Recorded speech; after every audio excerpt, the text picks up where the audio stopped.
Hello दोस्तों, आप सभी का स्वागत है आपके अपने YouTube चैनल डीके स्टडी 97 में। चलिए दोस्तों, तो आज हम कराने वाले हैं सोशियोलॉजी से इम्पोर्टेंट प्रश्न, बहुत ही महत्वपूर्ण प्रश्न हम कराने वाले हैं। आज देखेंगे दोस्तों, जो कि मैं दोस्तों आप सभी को संजय से कराऊंगा। ठीक है, संजय प्रकाशन से बहुत ही इम्पोर्टेंट प्रश्न जो भी है इन पेपर में पूछे जाने प्रश्न है, उन्हीं प्रश्नों को आप यहाँ पर कराने वाला हूँ। चलिए तो दोस्तों, हम देखते हैं उन प्रश्नों को जो कि परीक्षा की दृष्टि से बहुत ही महत्वपूर्ण होते हैं। चलिए दोस्तों, अगर वीडियो हमारी पसंद आए तो प्लीज़ वीडियो को लाइक करें और चैनल को सब्सक्राइब जरूर करें दोस्तों। तो इससे कराने का दोस्तों एक ही पर्पज है दोस्तों कि जिससे कि बस अब कम से कम समय में आप अपने स्कोर को अच्छा कैसे कर सकते हैं। ठीक है दोस्तों, तो चलिए अब रिवीजन करने के तौर पर मैं हम इस वीडियो को देखते हुए चलेंगे। ठीक है दोस्तों, वीडियो के माध्यम से हम रिवीजन किस तरह से कर सकते हैं तो उन्हीं प्रश्नों को हम देखेंगे दोस्तों। ठीक है, चलिए तो स्टार्ट करते हैं वीडियो को। ठीक है, ओके।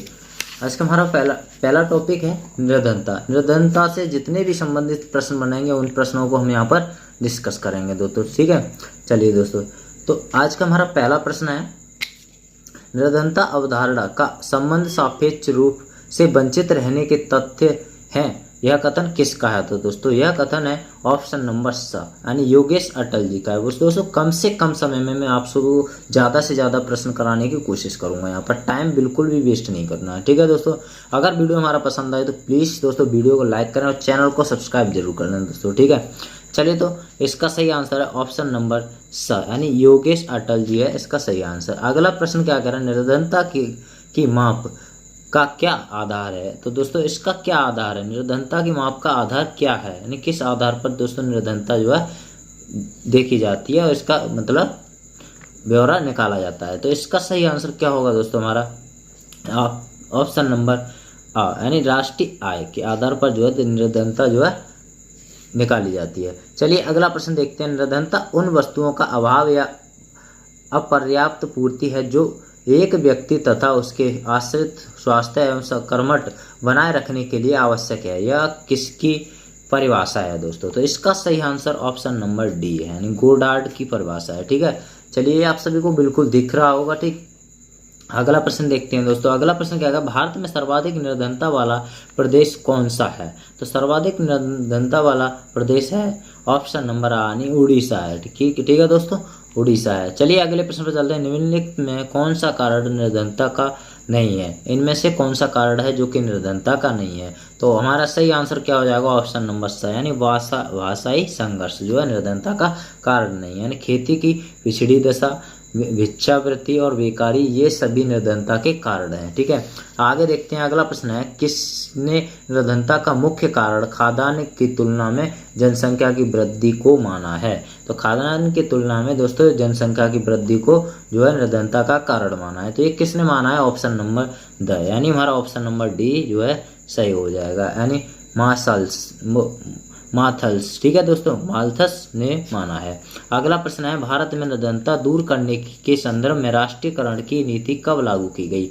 तो इसका सही आंसर होगा हमारा ऑप्शन नंबर ब। ठीक है दोस्तों, ऑप्शन नंबर बी यानी 1969 में जो है यह निर्धारित की गई थी। चलिए अगले प्रश्न पर चलते हैं। तो अगला प्रश्न क्या कह रहा है, सापेक्ष का सिद्धांत किसने दिया था? तो सापेक्ष का सिद्धांत जो दोस्तों किसने दिया था? तो ऑप्शन नंबर स यानी मर्टन ने जो है ये सिद्धांत दिया था। चलिए दोस्तों अगले प्रश्न पर, अगला टॉपिक है हमारा, इससे दोस्तों यही इंपॉर्टेंट प्रश्न थे। अगला टॉपिक देखते हैं दोस्तों। अगला टॉपिक है जाति की असमानता। ठीक है, इससे भी प्रश्न बनते हैं दोस्तों, प्रश्न इससे भी बनते हैं। ठीक है, और जो है सोशियोलॉजी का पेपर जो है बहुत ही नज़दीक आ चुका है। ठीक है दोस्तों, तो बस हमें रिवीजन के तौर पर ही इसे देखते हुए चलेंगे और आप पहले से भी पढ़ चुके होंगे दोस्तों। अगर नहीं भी पढ़ा है तो आप इससे 2 से 3 बार वीडियो को देख लीजिए और आपका पेपर अच्छा स्कोर हो जाएगा। ठीक है दोस्तों, चलिए घुरिये ने जाति की कितनी विशेषताएं बताई हैं? तो घुरिये ने दोस्तों जाति की कितनी विशेषताएं बताई हैं? तो इसका सही आंसर होगा ऑप्शन नंबर सी यानी 6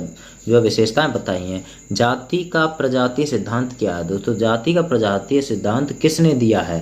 तो और इसका सही आंसर क्या होगा हमारा? रिजले ने। किसने दिया है दोस्तों? तो रिजले ने दिया है। अगला प्रश्न है, जाति का कौन सा अकार्य नहीं है? दोस्तों जाति का कौन सा जो है अकार्य नहीं है? तो इसका सही आंसर होगा प्रजातांत्रिक। ठीक है दोस्तों, क्या है इसका सही आंसर? Option number the. ठीक है, प्रजातांत्रिक, यहाँ पर सा लिखा है, इससे कोई दिक्कत नहीं, ऑप्शन नंबर डी हमारा सही आंसर हो जाएगा। ठीक है, आगे देखते हैं दोस्तों। अगला प्रश्न हमारा, जाति का कौन सा प्रकार नहीं है दोस्तों, ठीक है, जाति का कौन सा प्रकार जो है नहीं है, तो हमारा ऑप्शन नंबर बस सही हो जाएगा, यानी सामाजिक असमानता जो है जाति का प्रकार नहीं है। हिंदू सोशल ऑर्गेनाइजेशन पुस्तक किसने लिखी है दोस्तों, तो हिंदू सोशल ऑर्गेनाइजेशन पुस्तक जो है किसने लिखी है, तो इसका सही आंसर होगा ऑप्शन नंबर ब, यानी PH प्रभु ने जो है लिखी है। जाति की कौन सी विशेषता नहीं है, तो दोस्तों जाति की कौन सी विशेषता नहीं है, तो इसका सही आंसर होगा हमारा ऑप्शन नंबर स, यानी बहिर्विवाह जो है जाति की विशेषता नहीं है, ठीक है। आगे देखते हैं अगला प्रश्न हमारा क्या कह रहा है, जब एक वर्ग लगभग निश्चित रूप से आनुवंशिक हो जाता है तब हम उसे एक जाति कह सकते हैं। क्या कह सकते हैं दोस्तों, एक जाति कह सकते हैं। यह कथन किस समाजशास्त्री का है, तो ये इसका सही आंसर हमारा होगा ऑप्शन नंबर बी, यानी CH कूले का है। किसका है दोस्तों, CH कूले का यह कथन है। आगे देखते हैं, जाति एक अंतर विवाही समूह है, किसका आधार है दोस्तों, ये किसका आधार है, ऑप्शन नंबर स, यानी जन्म का आधार है। किसका है, जन्म का आधार। आगे देखते हैं अगला, परंपरागत सिद्धांत के अनुसार जाति की उत्पत्ति हुई है, तो जाति की उत्पत्ति दोस्तों ऑप्शन नंबर ब, इसका सही आंसर क्या होगा, ऑप्शन नंबर ब, यानी बर्ड से जो है जाति की उत्पत्ति हुई है दोस्तों, ठीक। चलिए आगे देखते हैं, अंग्रेजी शब्द कास्ट की उत्पत्ति कास्ट से हुई है। कास्ट निम्न में से किस भाषा का शब्द है दोस्तों, किस भाषा का शब्द है जो है कास्ट, ऑप्शन नंबर स, यानी पुर्तगाली भाषा का जो है शब्द है। जाति की सदस्यता है, तो जाति की सदस्यता है, इसका सही आंसर क्या हो जाएगा, ऑप्शन नंबर डी, ठीक है दोस्तों। तो जाति की सदस्यता है तो ऑप्शन नंबर आ, यानी प्रदत्त हो जाएगा, क्या हो जाएगा दोस्तों, ऑप्शन नंबर आ। चलिए अगले प्रश्न पर चलते हैं, जातिवाद जाति भक्ति है, तो जातिवाद क्या है दोस्तों, जाति भक्ति है, तो ऑप्शन नंबर यानी सही, ठीक है। कास्ट इन इंडिया, ठीक है। आगे देखते हैं, कास्ट इन इंडिया पुस्तक के लेखक कौन है दोस्तों। मैं एक वीडियो में आप सभी को सभी पुस्तक, जितनी भी इम्पोर्टेंट पुस्तक हैं उन प्रश्नों को मैं करा चुका हूं दोस्तों। पुस्तक से रिलेटेड मैंने काफ़ी प्रश्न मैंने वीडियो में डाल दिए हैं। अगर आपने उस वीडियो को नहीं देखा हो तो प्लीज़ जाके देख लीजिए दोस्तों, बहुत ही इंपॉर्टेंट प्रश्न है जो कि वो परीक्षा में पूछे ही जाएंगे, ठीक है दोस्तों। तो कास्ट इन इंडिया पुस्तक के लेखक कौन है, तो इसका सही आंसर होगा ऑप्शन नंबर यानी हट्टन है। कौन है दोस्तों, Hutton. Caste and race in India पुस्तक के लेखक कौन है, देखो कास्ट इन इंडिया पुस्तक के लेखक, और जब आ गया caste and race in India पुस्तक के लेखक कौन है, तो इसका सही आंसर क्या होगा, ऑप्शन नंबर स, यानी GS घूरिये, ठीक है, GS घूरिये जी है। आगे देखते हैं अगला प्रश्न है, कास्ट क्लास एंड ऑक्यूपेशन पुस्तक के लेखक कौन है, तो इसका सही आंसर क्या होगा, घूरिये, ठीक है दोस्तों। आगे देखते हैं अगला प्रश्न है हमारा, बहुत ही बढ़िया प्रश्न है आज के, social change in modern India पुस्तक के लेखक का नाम बताना है, ठीक है दोस्तों। Social change in India modern पुस्तक के लेखक का नाम क्या है, तो इसका सही आंसर होगा ऑप्शन नंबर ब, क्या हो जाएगा, श्रीनिवास, ठीक है। मैं ये सभी प्रश्न आप सभी को करा चुका हूँ, ठीक है। चलिए मैं आप सभी को यहाँ से दोबारा भी यहाँ पर करा दे रहा हूँ, ठीक है।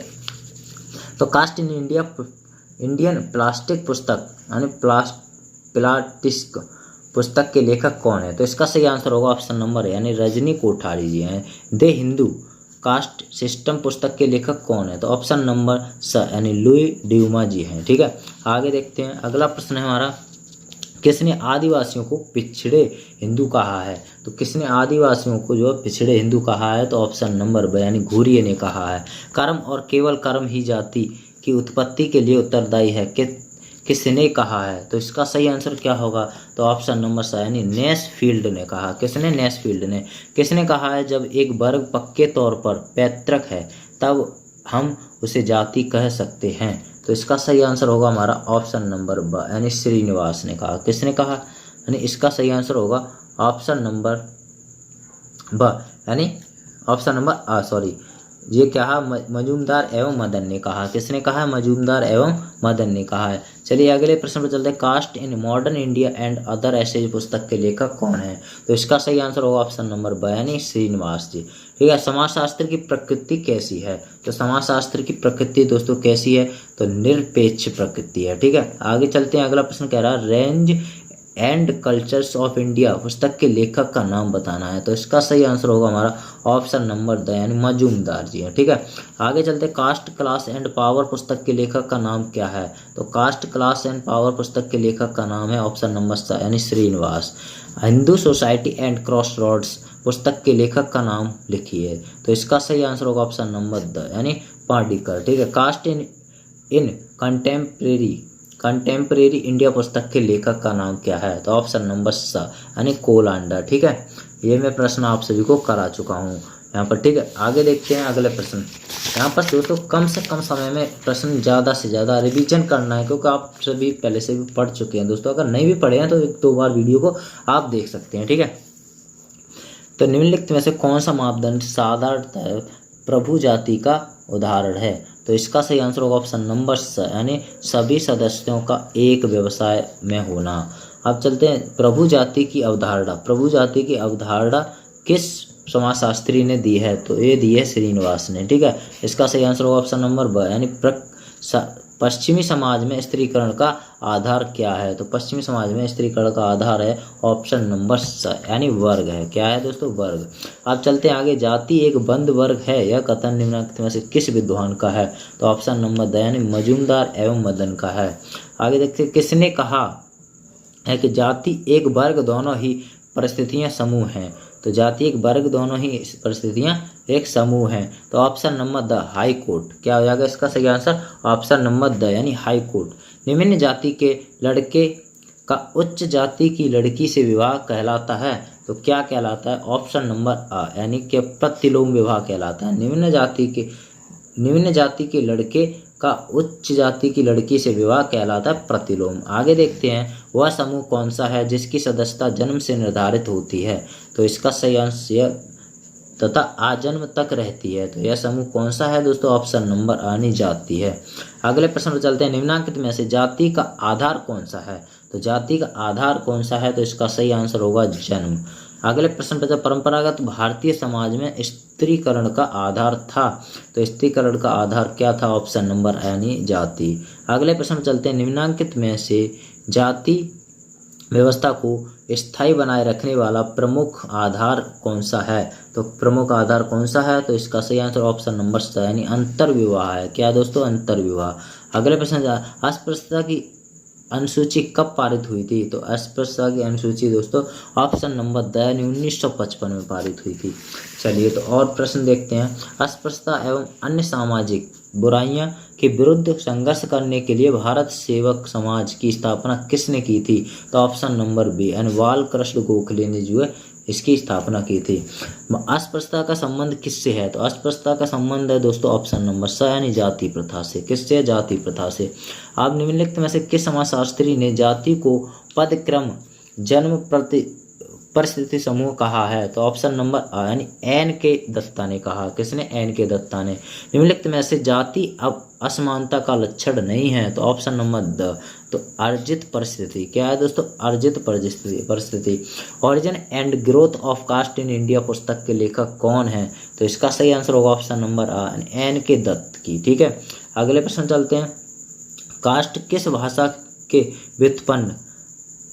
व्युत्पन्न माना जाता है? कास्ट किस भाषा से व्युत्पन्न माना जाता है? तो ये दोस्तों अभी हम आपसे भी देख सके हैं, पहले आया था प्रश्न यानी पुर्तगाली से। ठीक है, किससे? पुर्तगाली से। ऑप्शन नंबर अ सही हो जाएगा। जाति की असमानता के 6 लक्षण किसने बताए हैं? तो ये बताए हैं दोस्तों घुरिये ने बताए हैं। किसने? घुरिये ने। अगला प्रश्न है, जब निम्न जाति की एक स्त्री ऊंची जाति के पुरुष से विवाह करती है तो इसे क्या कहा जाता है? तो दोस्तों इसे कहा जाता है ऑप्शन नंबर यानी अनुलोम विवाह। ठीक है, निम्न जाति की स्त्री उच्च जाति के लड़के से विवाह करती है तो इसे अनुलोम कहा जाता है, और निम्न जाति का लड़का उच्च जाति की लड़की से विवाह करता है तो उसे प्रतिलोम कहा जाता है। ठीक है, आगे देखते हैं। अस्पृश्यता अपराध अधिनियम की अवधि है, तो इसका सही आंसर होगा ऑप्शन नंबर आ यानी 1955। क्या होगा? 1955। ऑप्शन नंबर आ। शारदा एक्ट कब पारित हुआ था? तो शारदा एक्ट कब पारित हुआ था? ऑप्शन नंबर आ यानी 1929 में पारित हुआ था। जाति आधारित होती है। जाति आधारित होती है दोस्तों किस पर होती है जाति आधारित? ऑप्शन नंबर द यानी दोस्तों उपयुक्त सभी पर, यानी जन्म पर, वंशानुक्रम पर और दोस्तों अंतर्विवाह पर। ठीक है, आगे देखते हैं। चलिए अब देखते हैं हम प्रश्न लैंगिक असमानता से। ठीक है, किससे देखेंगे? थर्ड टॉपिक है हमारा तीसरा, लैंगिक असमानता से। ठीक है, अब इससे प्रश्न बनते हैं। द पीपल ऑफ इंडिया के लेखक कौन है? तो द पीपल ऑफ इंडिया के लेखक हैं ऑप्शन नंबर ब यानी रिजले हैं। कौन है दोस्तों? रिजले। सोशियोलॉजी ऑफ डेविएंट विविहर पुस्तक के दोस्तों लेखक कौन है? तो इसका सही आंसर ऑप्शन नंबर ब यानी कौन है? किलनार्ड। ठीक है। होमो हायरार्किस पुस्तक के लेखक का नाम बताइए। तो इसका सही आंसर होगा ऑप्शन नंबर ब यानी ड्यूमो है। कौन है दोस्तों? ड्यूमो। आगे देखते हैं, किसने लैंगिक असमानता के 7 प्रकारों का उल्लेख किया है? तो किसने किया है दोस्तों? तो अमर्त्य सेन ने। ठीक है। आगे देखिए, अगला प्रश्न है। अगला प्रश्न कह रहा है, भारत में लैंगिक भेद का लक्षण है। तो लैंगिक भेद का लक्षण क्या है? ऑप्शन नंबर ब यानी परिस्थिति। ठीक है। सेक्स जेंडर एंड सोसाइटी पुस्तक के लेखक हैं। सेक्स जेंडर एंड सोसाइटी पुस्तक के लेखक कौन है? तो इसका सही आंसर होगा ऑप्शन नंबर अ यानी अन्न ओकेले की। ठीक है। समाजशास्त्र में लैंगिक भेद सेक्स शब्द का प्रयोग किया है। तो लैंगिक भेद शब्द का प्रयोग किसने किया है? तो ऑप्शन नंबर ब यानी अन्न ओकेले ने। ठीक है। आगे देखते हैं, समाज में लैंगिक विषमता के कितने आधार हैं? तो लैंगिक विषमता के दोस्तों कितने आधार हैं? ऑप्शन नंबर ब यानी 2 आधार है। कितने हैं?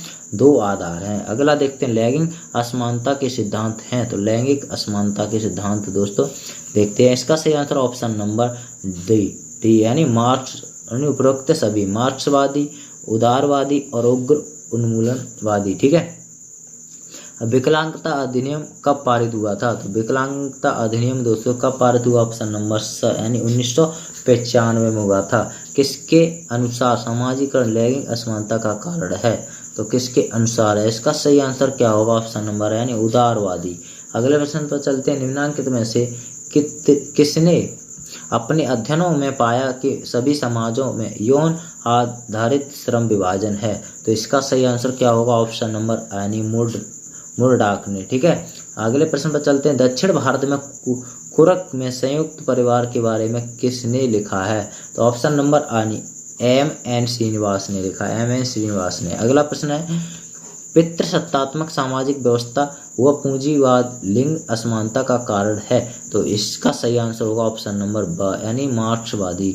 अगले प्रश्न चलते हैं, अज्ञानता एवं परतंत्रता लिंग असमानता का कारण है। तो किसने कहा है? तो इसका सही आंसर ऑप्शन नंबर आ हो जाएगा यानी उग्र उन्मूलनवादी। ठीक है। अगले प्रश्न में चलते हैं, लिंग असमानता के क्षेत्र हैं। तो लिंग असमानता के क्षेत्र कितने हैं? तो ऑप्शन नंबर द यानी उपरोक्त सभी हैं। तो दहेज में और दोस्तों और गृहस्थी के कार्य में, भोजन में। इसका सही आंसर होगा ऑप्शन नंबर डी। आगे देखते हैं, अगला प्रश्न हमारा क्या कह रहा है। अब है हमारे अल्पसंख्यक समस्या से संबंधित प्रश्न है। तो अल्पसंख्यक समस्याओं की समस्या से दोस्तों देखते हैं। अगला प्रश्न है 1, भारत में सबसे छोटा अल्पसंख्यक समूह कौन सा है? तो भारत में सबसे छोटा अल्पसंख्यक समूह कौन सा है? तो ऑप्शन नंबर ब हो जाएगा यानी जैन। ठीक है। केंद्रीय गृह मंत्रालय के द्वारा किस वर्ष में प्रशासन कार्यकर्ता विभाग का गठन हुआ है? तो इसका सही आंसर ऑप्शन नंबर डी हो जाएगा 1962। आगे देखते हैं, भारत में किसे अल्पसंख्यक नहीं माना जाता है? तो ऑप्शन नंबर यानी हिंदू को अल्पसंख्यक नहीं माना जाता है। ईसाई। अब देखते हैं, भारत में सर्वाधिक जनसंख्या किस धार्मिक समूह की है? भारत में सर्वाधिक जनसंख्या किस धर्म के अनुयायियों की है? तो इसका सही आंसर ऑप्शन नंबर आ यानी हिंदू की है। भारत में कौन सा अल्पसंख्यक समूह व्यापार में अग्रणी माना जाता है? तो व्यापार में अग्रणी माना जाता है उपरोक्त सभी यानी ऑप्शन नंबर डी यानी यहूदी माना जाता है, पारसी माना जाता है और जैन माना जाता है। आगे देखते हैं, भारतीय संविधान का कौन सा अनुच्छेद अल्पसंख्यक समूहों को अपने विशिष्ट लक्षण एवं पहचान बनाए रखने की अनुमति प्रदान करता है? तो इसका सही आंसर होगा हमारा, चलिए तो इसका सही आंसर होगा ऑप्शन, प्रश्न देख लिया दोस्तों, भारतीय संविधान का कौन सा अनुच्छेद अल्पसंख्यक समूहों को अपने विशिष्ट लक्षण एवं पहचान बनाए रखने की अनुमति प्रदान करता है? तो इसका सही आंसर ऑप्शन नंबर ब यानी अनुच्छेद 29 और 30 है। ठीक है। निम्नलिखित में से कौन सी समस्या अल्पसंख्यक समूहों की समस्या है? तो इसका सही आंसर होगा ऑप्शन नंबर द यानी उपरोक्त सभी यानी आर्थिक असमानता की समस्या, हितों की उपेक्षा, शक्ति में हिस्सेदारी की समस्या। आगे देखते हैं, अगला प्रश्न क्या है, भारत में अल्पसंख्यक मामलों के मंत्रालय का गठन कब किया गया था? तो ऑप्शन नंबर बी सही हो जाएगा यानी 2006 में किया गया था। भारत में राष्ट्रीय अल्पसंख्यक आयोग अधिनियम कब पारित किया गया था? तो ऑप्शन नंबर आ यानी ये किया गया था 1992 में। आगे देखते हैं अल्पसंख्यक आयोग की स्थापना कब हुई थी। तो दोस्तों कब हुई थी, तो ऑप्शन नंबर ब यानी अथवा में एक और प्रश्न पूछा है इसी में, भारत में अल्पसंख्यक आयोग के संवैधानिक दर्जा किस वर्ष दिया गया है। तो ये कब दिया है, 1978 में। आगे देखते हैं डी अनक्वाइट वुड नामक पुस्तक किसका है, तो नामक कार्य किसका है। तो इसका सही answer option number one R Guha का है। कौन सा अनुच्छेद धर्म और भाषा पर आधारित अल्पसंख्यकों को शिक्षण संस्थाएं स्थापित करने का अधिकार देता है। तो दोस्तों इसका सही आंसर ऑप्शन नंबर अनुच्छेद 30। अगला प्रश्न, भारत में राष्ट्रीय अल्पसंख्यक विकास और वित्त निगम का गठन कब किया गया था। तो ये किया गया था 1994। ऑप्शन नंबर डी सही हो जाएगा। आगे कह रहा है भारतीय समाज की एकता और स्थिरता निर्भर करती है। तो किस पर निर्भर करती है एकता और स्थिरता, ऑप्शन नंबर जाति एवं धर्म पर।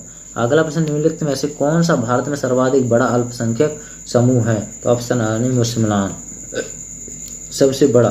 कौन सा भारत सर्वाधिक सबसे बड़ा अल्पसंख्यक समूह है, तो मुसलमान है। भारत में जनसंख्या की दृष्टि से कौन सा अल्पसंख्यक समूह सबसे छोटा है। तो जनसंख्या की दृष्टि से है दोस्तों ऑप्शन नंबर द यानी जैन, जो कि अभी पहले प्रश्न में आ चुका है। आगे देखते हैं अगला प्रश्न है स्टेइंग अलाइव नामक कार्य किसका है। तो स्टेइंग अलाइव नामक कार्य जो है किसका है, तो ऑप्शन नंबर ब यानी क्या हो जाएगा, ऑप्शन नंबर ब बी शिवा। ठीक है, B Shiva. States and minorities पुस्तक नामक के लेखक कौन है। तो पुस्तक के लेखक कौन है, तो ये है option number B R Ambedkar ji हैं। कौन है, B R Ambedkar. States and minority नामक पुस्तक के लेखक, ठीक है, कौन है, वी आर अम्बेडकर जी हैं। अब चलते हैं निम्न में से कौन अल्पसंख्यक समुदाय में सम्मिलित नहीं है। तो ऑप्शन नंबर दलित जो है सम्मिलित नहीं है। किस अनुच्छेद में भाषाई अल्पसंख्यकों को संरक्षण दिया गया है। तो किस अनुच्छेद में दिया गया है, तो ऑप्शन नंबर यानी 29 में दिया गया है। अनुच्छेद 244 संबंधित है। तो 244 अनुच्छेद दोस्तों किससे संबंधित है, तो 244 अनुच्छेद दोस्तों संबंधित है ऑप्शन नंबर विशेष अनुसूची क्षेत्र से जो है संबंधित है। अगला प्रश्न क्या है, भारतीय अल्पसंख्यकों के लिए एक विशेष पदाधिकारी नियुक्त करने की व्यवस्था है। तो ये है ऑप्शन नंबर ब अनुच्छेद 350। चलिए आगे देखते हैं भाषा के आधार पर किन राज्यों का निर्धारण किया गया है। तो भाषा के राज्य पर किन राज्यों का निर्धारण किया गया, तो ऑप्शन नंबर द उपयुक्त सभी गुजरात, आंध्र प्रदेश और महाराष्ट्र, ये सभी भाषा के आधार पर इनका जन्म हुआ है। ठीक है, मुस्लिम अल्पसंख्यकों में सबसे अधिक बोली जाने वाली भाषा कौन सी है। तो मुस्लिम अल्पसंख्यकों में बोली जाने वाली अधिक भाषा कौन सी, उर्दू है। ठीक है, किसने पृथक द्रविड़ स्थान की मांग की है। पृथक द्रविड़ स्थान की मांग किसने की है, तो ऑप्शन नंबर DM के दल ने। ठीक है, आप चलते निम्न में से अल्पसंख्यक कौन है। तो निम्न में से अल्पसंख्यक दोस्तों कौन है, ये प्रश्न आप सभी को नहीं दिख पाया है, ये देख सकते हो। किसने पृथक द्रविड़ स्थान की मांग की है, तो DM के दल ने की है। निम्न में से अल्पसंख्यक कौन है, तो अल्पसंख्यक कौन है, तो ऑप्शन नंबर ब इसका सही आंसर होगा ऑप्शन नंबर ब मुसलमान। अल्पसंख्यक की समस्या है, तो इसका सही आंसर ऑप्शन नंबर द उपरोक्त सभी राजनीतिक से संबंधित, भाषा से संबंधित, धर्म से संबंधित। अब चलते भारत में अल्पसंख्यक की श्रेणियां। तो भारत में अल्पसंख्यक की श्रेणियां कौन कौन सी हैं, तो ऑप्शन नंबर डी उपरोक्त सभी भाषाई और धार्मिक और जनजातीय। ठीक है, अब देखते हैं आगे प्रश्न। अनुच्छेद 335 संबंधित है। तो अनुच्छेद 335 जो किससे संबंधित है, ऑप्शन नंबर डी यानी इनमें से कोई नहीं है। अनुच्छेद 335 जो है इनमें से किसी से भी संबंधित नहीं है, जो हमें दिए है ऑप्शन। अब चलते हैं आगे पिछड़े वर्ग की समस्याएं। अब पिछड़े वर्ग की समस्याओं से संबंधित प्रश्नों को हम यहाँ पर देखेंगे। तो जनजातियों को किसने पिछड़ा हिंदू कहा है। तो जनजातियों को किसने पिछड़ा हिंदू कहा है, तो ये कहा है घूरिये ने कहा है। यूपी सरकार के पिछड़ा वर्ग के लिए 27% आरक्षण लागू किया। तो दोस्तों इस ऑप्शन नंबर यानी सितंबर 1993 में किया था। कब किया था, सितंबर 1993 में। आगे देखते हैं अगला प्रश्न क्या कह रहा है, भारत की केंद्रीय सरकार ने पिछड़े वर्गों के लिए इनमें से कौन सा प्रथम कमीशन बनाया है। तो कौन सा प्रथम कमीशन बनाया है, तो ऑप्शन नंबर ब यानी काका कालेलकर कमीशन। तो आप देखते हैं केंद्रीय समाज कल्याण बोर्ड का गठन किस वर्ष हुआ था? केंद्रीय समाज कल्याण बोर्ड का गठन किस वर्ष हुआ? तो इसका सही आंसर होगा ऑप्शन नंबर ब, यानी ये है 1953। अगला प्रश्न क्या कह रहा है, मॉडल मशीन का अध्यक्ष कौन है? तो मॉडल मशीन का अध्यक्ष कौन है? तो ऑप्शन नंबर द, यानी विंदेश्वरी प्रसाद जी हैं। अखिल भारतीय स्तर पर मुक्त प्रतियोगिता परीक्षण के जरिए सीधी भर्ती से भरे जाने वाले पदों में अन्य पिछड़े वर्गों के लिए कितने प्रतिशत सीटें आरक्षित की गई? तो ये है ऑप्शन नंबर सा, यानी 27%। कितनी? 27%। ये प्रश्न आप सभी को दिखा नहीं है, ठीक है, आप पढ़ सकते हो आप इसे, 27%। चलिए अगला प्रश्न देखते हैं।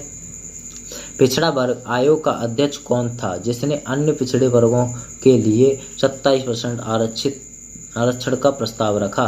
आप चलते हैं आगे। स, ऑप्शन बी पी मंडल।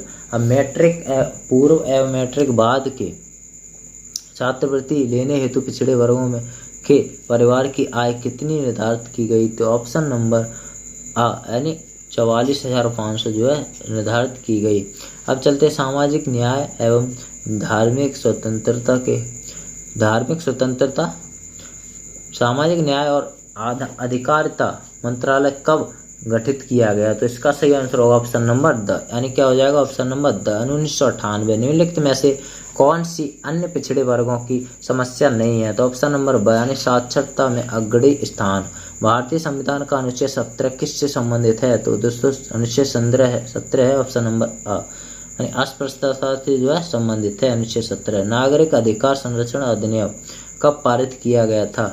तो यह किया गया था ऑप्शन नंबर ब, यानी 1975 में किया गया था। कब किया गया था? 1975 में। अब चलते आगे। पिछले वर्ग के आधार निर्धारण में कौन सा तत्व प्रयुक्त नहीं है? तो ऑप्शन नंबर स हो जाएगा इसका सही आंसर, ग्रामीण प्रभुत्व और संबंधी परिस्थिति।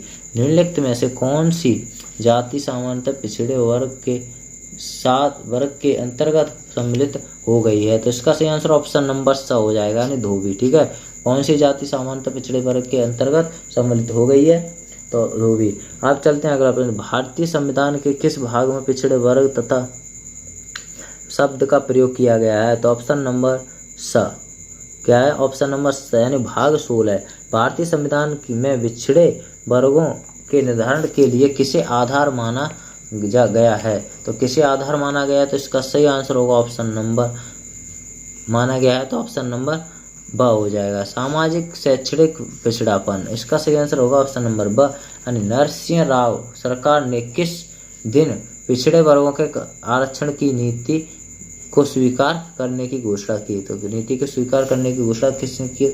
ऑप्शन नंबर ये 8 सितंबर 1993 हो जाएगा इसका सही आंसर, 8 सितंबर 1993। चलिए अगले प्रश्न पर चलते हैं। अगला प्रश्न हमारा क्या कह रहा है? ये है पिछड़े वर्ग का निर्धारण किया जाता है? तो ऑप्शन नंबर इसका सही आंसर होगा ऑप्शन नंबर जाति और व्यवसाय। काका कालेलकर आयोग द्वारा कितनी जातियों को पिछड़े वर्ग के अंतर्गत रखा गया? तो पिछड़े वर्ग कितनी जातियों को रखा गया? ऑप्शन नंबर 2399 जातियों को पिछड़े वर्ग के अंदर रखा गया। काका कालेलकर आयोग कब पारित हुआ? तो काका कालेलकर आयोग जो कब पारित हुआ? ऑप्शन नंबर यानी 1953 में। केंद्रीय सरकार ने सार्वजनिक उद्यमों में कितना प्रतिशत आरक्षित कोटा स्वीकार करने की घोषणा की है? तो ऑप्शन नंबर ब हो जाएगा इसका सही आंसर, तो ऑप्शन नंबर ब यानी 27। अगले प्रश्न चलते हैं। राष्ट्रीय पिछड़ा वर्ग आयोग किया गया है? तो ये ऑप्शन नंबर अ हो जाएगा, इसका सही आंसर होगा ऑप्शन नंबर यानी 14 अगस्त 1993 को। अब चलते सत्यशोधक समाज की स्थापना कब की गई थी? तो ऑप्शन नंबर आ हो जाएगा इसका 1873 में जो है इसकी स्थापना की गई। अगले प्रश्न पर चलते हैं। तो अगला प्रश्न है, यहाँ पर देखते हैं, धर्म और गुलामगिरी किसकी पुस्तक है? तो धर्म और गुलामगिरी किसकी पुस्तक है? तो ऑप्शन नंबर आ यानी ये है फूले की। किसकी है? फूले की। द्रविड़ मुनेत्र कंगड़म की स्थापना किसने की है? तो द्रविड़ मुनेत्र कंगड़म किसने स्थापना की है? तो ऑप्शन नंबर है अन्ना दुरई ने। किसने? अन्ना दुरई ने। प्रबलीकरण का सिद्धांत किसने दिया है? तो प्रबलीकरण के सिद्धांत जो किसने दिया है? ऑप्शन नंबर ब हो जाएगा यानी रैंडॉल्फ ने दिया है। मंडल आयोग में पिछड़े वर्ग के लिए नौकरियों में कितना प्रतिशत आरक्षण का सुझाव दिया गया है? तो ऑप्शन नंबर द हो जाएगा, यानी 27%। ठीक है, तो अगले प्रश्न में चलते हैं। अब सन 1994 में तमिलनाडु, ये 27%। ठीक है, अब प्रश्न को आप देख सकते हो। सन 1994 में तमिलनाडु सरकार ने पिछड़ी जातियों के लिए कितना प्रतिशत का आरक्षण किया था? तो ऑप्शन नंबर द हो जाएगा। इसका सही आंसर क्या हो जाएगा? ऑप्शन नंबर द, यानी 69। अगला प्रश्न पर चलते हैं। अगला टॉपिक है हमारा दोस्तों दलितों की समस्याएं। जितने भी दोस्तों टॉपिक हैं, मैं कुछ टॉपिक को इस वीडियो में कराने की कोशिश करूंगा और आगे के अगली वीडियो में दूंगा। ठीक, जितने भी बढ़िया प्रश्न हैं और इसी से मैं जितने भी प्रश्न इसमें बने हुए हैं उन प्रश्नों को सभी को यहाँ पर आपको रिवीजन के तौर पर कराऊंगा। 19वीं शताब्दी में दलित शब्द का प्रयोग किसने किया है? तो 19वीं शताब्दी में दलित शब्द का प्रयोग जो किसने किया है? तो ऑप्शन नंबर आ, यानी डॉक्टर अम्बेडकर ने जो किया है। दलित शब्द को किसने असंवैधानिक बताया है? तो किसने बताया है? तो ऑप्शन नंबर अ। ठीक है, उच्चतम न्यायालय। किसने दलित के संबंध में कहा है? यह शब्द भारतीय समाज में कुछ लोगों की कमजोरी, निर्धनता और अपमान को व्यक्त करता है जो उन्हें उच्च जातियों के हाथों झेलना पड़ता है। तो ऑप्शन नंबर 100 हो जाएगा, महात्मा फूले। क्या हो जाएगा? ऑप्शन नंबर 100, यानी महात्मा फूले। अगला प्रश्न पर चलते हैं। दलित बुद्धिजीवी द्वारा भोपाल में हुए सम्मेलन में 21 सूत्री एजेंडा स्वीकार किया गया है। तो इसका सही आंसर होगा ऑप्शन नंबर ब हो जाएगा। क्या हो जाएगा? ऑप्शन नंबर ब, यानी 13 जनवरी से 2002 एजेंडा जो है निकाले। डॉक्टर भीमराव अम्बेडकर द्वारा महद तालाब सत्याग्रह चलाया गया। तो ऑप्शन नंबर अ हो जाएगा। इसका सही आंसर होगा ऑप्शन नंबर ए। तो अगला इसका सही आंसर होगा 20 मार्च 1927 हो गया। अगले प्रश्न पर चलते हैं। दलितों की सर्वाधिक जनसंख्या का राज्य है? तो दलितों की सर्वाधिक जनसंख्या का राज्य कौन सा है? तो ऑप्शन नंबर स, यानी क्या है? बिहार है। ठीक है, क्या है? बिहार। आगे चलते हैं। निम्नलिखित में से कौन सी समस्या दलितों की नहीं है? तो कौन सी समस्या जो दलितों की नहीं है? तो ऑप्शन नंबर ब, यानी रोजगार में अधिक प्रतिनिधित्व। ठीक है, आगे चलते हैं। दलितों की समस्या निम्न स्थिति का कारण अस्पृश्यता के कारण परिणाम स्वरूप इन पर हजारों वर्षों से लगे प्रतिबंध रहे हैं। तो यह कथन है दोस्तों ऑप्शन नंबर यानी सत्य का है। दलितों की प्रति व्यक्ति आय राष्ट्रीय औसत आय से काफी कम है, यह कथन है। तो यह कथन है ऑप्शन नंबर वहाँ पर। ठीक है, इसका सही आंसर होगा ऑप्शन नंबर अ। ठीक है, सत्य। क्या हो जाएगा इसका सही आंसर? ऑप्शन नंबर अ, सत्य। दलित निम्न में से किन जातियों से संबंधित है? तो दलित निम्न में से किन जातियों से संबंधित है दोस्तों? ऑप्शन नंबर द, यानी शूद्र से है। आगे चलते हैं।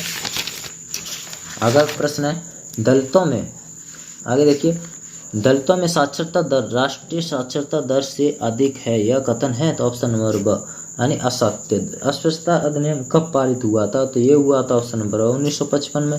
हरिजन सेवक संघ कहाँ स्थित है? तो हरिजन सेवक संघ जो है कहाँ पर स्थित है?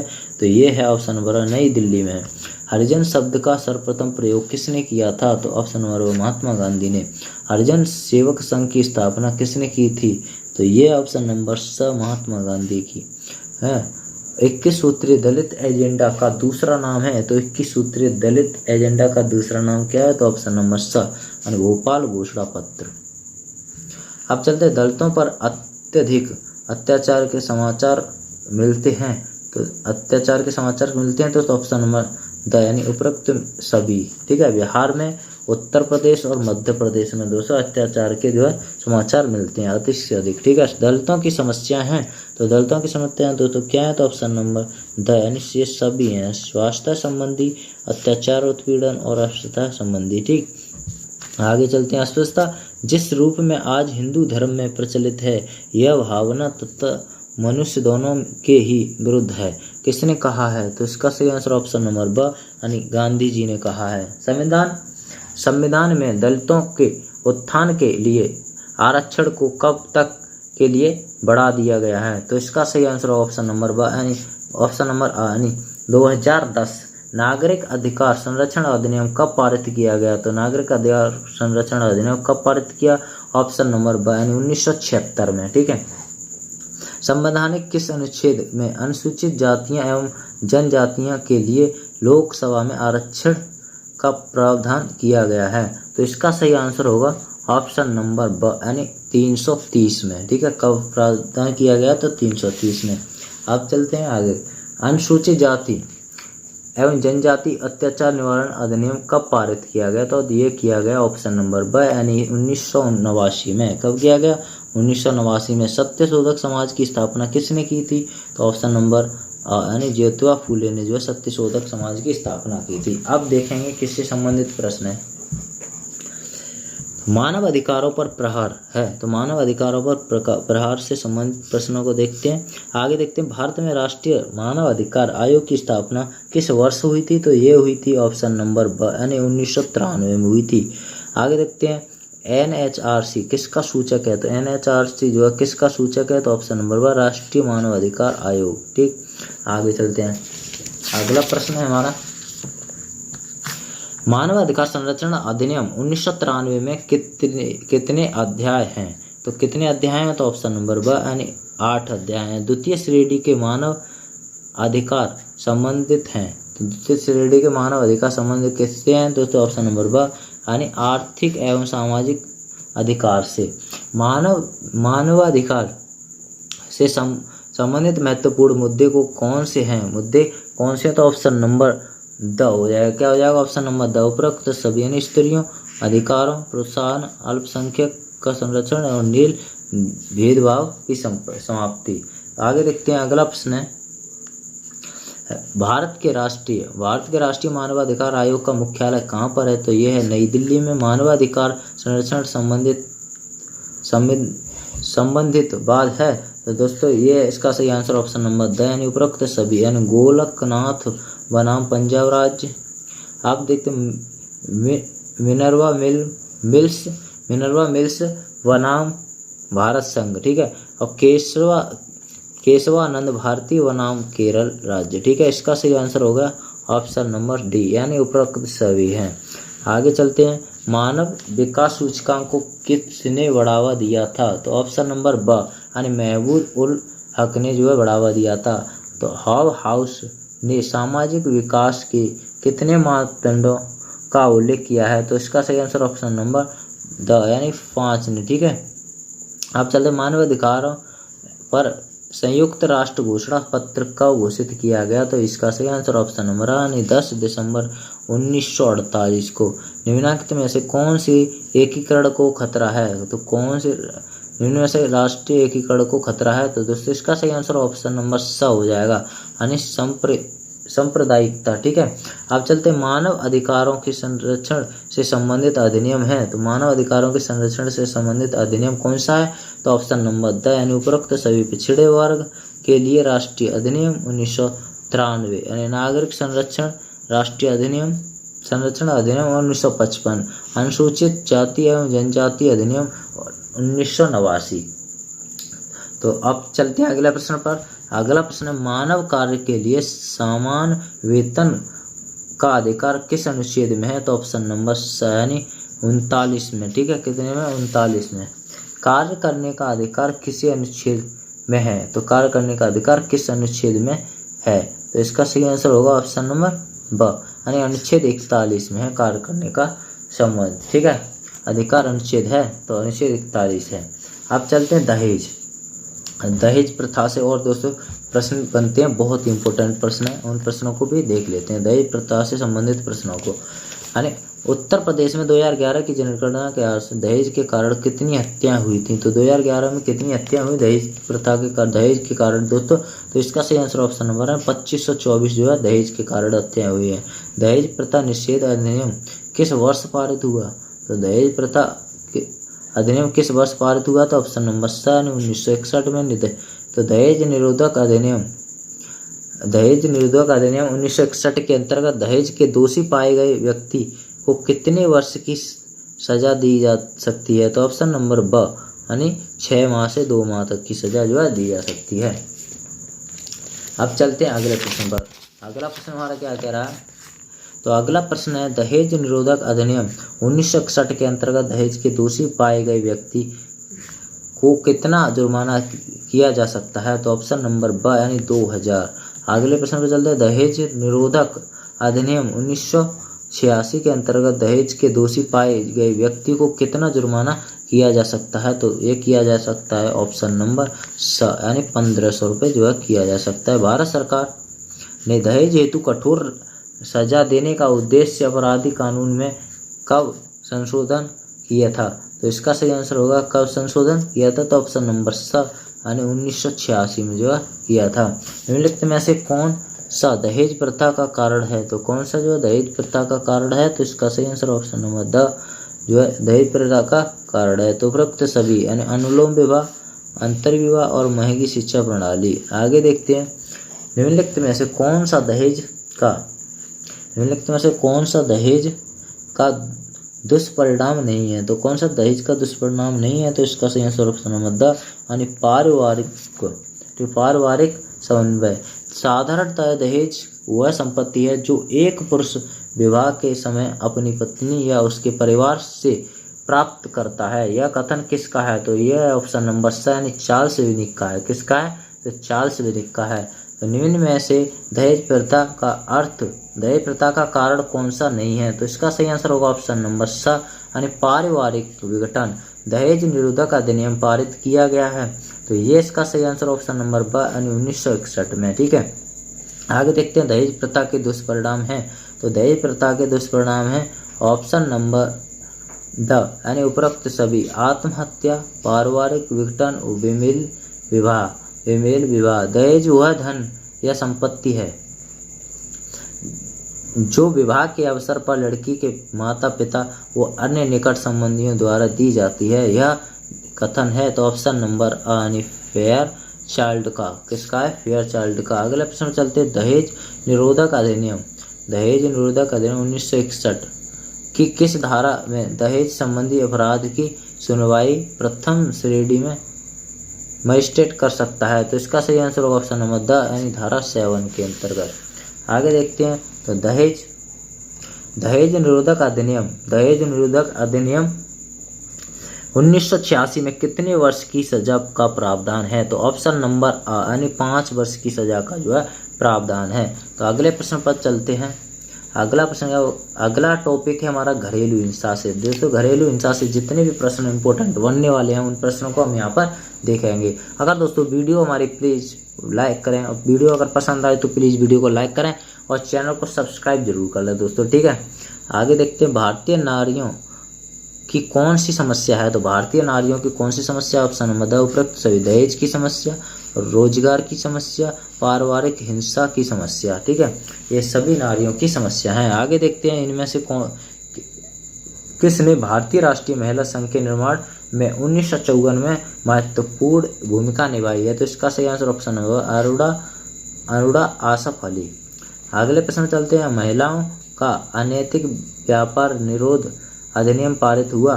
तो ऑप्शन नंबर द यानी 1956। अगले प्रश्न पर चलते हैं। तो अगला प्रश्न क्या कह रहा है? The position of women in Hindu civilisation पुस्तक के लेखक कौन है? तो इसका सही आंसर होगा ऑप्शन नंबर अ। क्या हो जाएगा दोस्तों? Option number Olson. अगले प्रश्न। केंद्र द्वारा स्त्री तथा बाल विकास के लिए एक पृथक विभाग की स्थापना किस वर्ष हुई थी? तो ये किस वर्ष हुई थी? ऑप्शन नंबर 1985 में हुई थी। उत्तर प्रदेश की पहली महिला मुख्यमंत्री कौन थी? तो पहली महिला मुख्यमंत्री कौन थी? तो ऑप्शन नंबर सुचित्रा कृपलानी जो है उत्तर प्रदेश की पहली महिला मुख्यमंत्री थी। आगे चलते हैं। 2011 की जनगणना के अनुसार भारत में स्त्रियों की साक्षरता दर क्या थी? 2011 के अनुसार तो ये थी ऑप्शन नंबर द यानी 65.46%। ठीक है, 65.46% जो है साक्षरता दर थी 2011 में। ठीक है, आगे इससे पहले 27 के लगभग थी इससे पहली जनगणना में। अब आगे देखते हैं। 1927 में यानी 1927 में अखिल भारतीय महिला शिक्षा सम्मेलन किस शहर में हुआ था? तो ऑप्शन नंबर द यानी पुणे में हुआ था। किस वर्ष में प्रतिभा पाटिल भारतीय पहली महिला राष्ट्रपति बनी थी? तो किस वर्ष में दोस्तों? तो इसका सही आंसर ऑप्शन नंबर स यानी 2007 में। हिंसा के प्रकार हैं, तो हिंसा के प्रकार ऑप्शन नंबर द उपरोक्त सभी, घरेलू हिंसा, आपराधिक हिंसा और सामाजिक हिंसा। इसका सही आंसर होगा ऑप्शन नंबर द। ठीक है, चलिए तो अगले प्रश्न पर चलते हैं। नारी के प्रति हिंसा के अंतर्गत बलात्कार, दहेज, हत्याएं, पत्नी का यातना देना, यौनिक अत्याचार तथा मीडिया में स्त्रियों को चित्रित करने के रूप में समाहित किया जाता है। यह कथन किसका है? तो ऑप्शन नंबर आ यानी नंदिता गांधी एवं नंदिता शाह का है। तो ऑप्शन नंबर एस का सही जवाब हो जाएगा। चलिए तो अगले प्रश्न पर चलते हैं। भारत में महिलाओं के प्रति किए जाने वाले अपराधों एवं हिंसा जानकारी देता है, तो यह किस? तो इसका सही आंसर ऑप्शन नंबर द उपरोक्त सभी, यानी गृह मंत्रालय, पुलिस और national institute of social defence विभाग। ठीक है, आगे चलते हैं। निम्नलिखित में से कौन सी घटना घरेलू हिंसा से संबंधित नहीं है? तो ऑप्शन नंबर ब, डाकुओं द्वारा परिवार में महिला की हत्या, तो ये जो है घरेलू हिंसा से नहीं है। निम्न में से कौन सा कारण महिलाओं की निम्न स्थिति के लिए उत्तरदायी है? तो ऑप्शन नंबर आ यानी बाल विवाह। आगे चलते हैं। अगला प्रश्न है, क्राइम अगेंस्ट वीमेन पुस्तक के लेखक कौन हैं? तो दोस्तों क्राइम अगेंस्ट वीमेन पुस्तक के लेखक हैं ऑप्शन नंबर आ, इसका सही जवाब होगा राम आहूजा। आगे, भारत की बालिका एवं झलक, बालिका एक झलक किसने प्रकाशित किया? तो ऑप्शन नंबर आ हो जाएगा। इसका सही आंसर होगा ऑप्शन नंबर आ, यूनिसेफ ने। अगले देखते हैं आगे प्रश्न, ईद अहम पराहम की अवधारणा किसने दी है? तो ऑप्शन नंबर आ ने फ्रायड ने दी है। निम्न में से कौन महिला मुद्दों से जुड़े अध्ययन से संबंधित नहीं है? तो इसका सही आंसर ऑप्शन नंबर सा यानी बीना अग्रवाल। भारतीय राष्ट्रीय महिला, तो भारतीय राष्ट्रीय महिला आयोग की स्थापना दोस्तों की गई थी, तो की गई थी किस सन में? तो ऑप्शन नंबर द यानी 1990 में। यूनिसेफ प्रतिवेदन के अनुसार 15 वर्ष से पहले कितने प्रतिशत बालिकाओं की मृत्यु हो जाती है? तो कितने प्रतिशत हो जाती है? ऑप्शन नंबर स यानी 25%। ब्रेटलैंड कमेटी रिपोर्ट कब आई? तो ये आई थी ऑप्शन नंबर स 1987 में। दहेज निरोधक कानून में किस सन में संशोधन किया गया? तो ऑप्शन नंबर द यानी किस सन में? 1986 में। पति द्वारा पत्नी को पीटने में निम्न कारण की संभावना हो सकती है, तो क्या हो सकती है? ऑप्शन नंबर द यानी पति 5 वर्ष से अधिक बड़ा होना, ठीक है, दोनों का अशिक्षित होना, परिवार की कम आय होना। ठीक है, घरेलू हिंसा अधिनियम कब पारित हुआ था? तो ये हुआ था ऑप्शन नंबर ब यानी 2005 में। हिंसात्मक व्यवहार के सैद्धांतिक रूप से व्याख्याति करने के लिए सामाजिक बंधन सिद्धांत किसने प्रतिपादित जो है किया? तो ऑप्शन नंबर ब यानी इसी ने। किसने? इसी ने। चलिए तो आगे देखते हैं। घरेलू हिंसा, तो घरेलू हिंसा को रोकने का उपाय है, तो दोस्तों ऑप्शन नंबर द अनुपरोक्त सभी, महिलाओं के लिए आश्रय व्यवस्था करना, महिलाओं को रोजगार करना, जागरूक करना और सोच में परिवर्तन। तो suppression of immoral traffic on women and girls अधिनियम कब बना था? तो ये बना था ऑप्शन नंबर 1956 में। ऑप्शन नंबर द यानी निम्नलिखित में से कौन दुर्व्यवहार स्त्री के प्रति घरेलू हिंसा का द्योतक है? तो ऑप्शन नंबर द उपरोक्त सभी, शारीरिक दुर्व्यवहार, मनोवैज्ञानिक व्यवहार और यौनिक दुर्व्यवहार। ठीक है, चलिए तो आगे देखते हैं। भारतीय दंड संहिता की किस धारा के अंतर्गत पत्नी के दुर्व्यवहार की शिकायत की जा सकती है? तो इसका सही आंसर ऑप्शन नंबर ब यानी किस धारा के अंतर्गत? तो ये है 498 धारा 498 के अंतर्गत। निम्न में से कौन सा कारण एड्स का कारण नहीं है? तो इसका सही आंसर होगा ऑप्शन नंबर आ, नहीं, हाथ मिलाना जो एड्स का कारण नहीं है। महिला सशक्तिकरण की आवाज किस युग में सबसे अधिक जोरदार ढंग से उठाई गई थी? तो ऑप्शन नंबर द यानी आधुनिक काल में जो है जोरदार ढंग से उठाई गई थी। तो आगे देखते हैं। वुमेन क्राइम एंड सोसाइटी पुस्तक के लेखक हैं ऑप्शन नंबर स लियोनार्ड। महिला विकास निगम कब स्थापित किया गया? तो ऑप्शन नंबर आ 1982 में। ठीक है, चलिए तो आज हम यहीं तक रखते हैं। अगर वीडियो हमारी आप सभी को पसंद आई हो तो प्लीज़ वीडियो को लाइक करें और चैनल को सब्सक्राइब जरूर कर लें दोस्तों प्लीज़। ठीक है, इससे अगला वीडियो कल ही आप सभी को मिल जाएगा। ठीक है, और इससे आगे का टॉपिक जो भी है आप सभी को मिल जाएगा। ठीक है दोस्तों, चलिए तो